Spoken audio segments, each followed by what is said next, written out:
So I was watching Naked and Afraid this morning, and I can't help but every time I watch it, the first thing I would do is make shoes. So I found this video on how to do it. How can you hunt and gather the things you want if your feet hurt?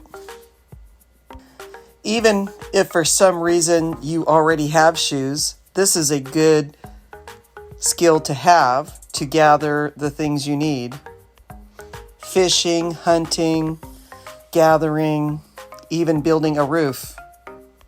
This guy had dried out twigs. It's not going to be that easy to find out in the wilderness.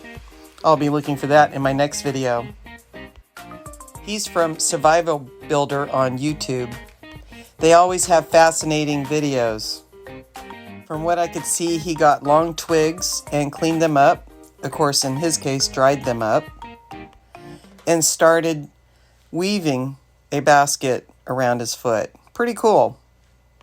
While you're finding twigs to make yourself some shoes, you can find twigs for firewood. I'll have a link to this video on my Facebook. Do you know how to basket weave? Make a comment. There he goes, off to the races. Those turned out to be pretty cool. PostcardTravelers.com. Tips for your adventure life.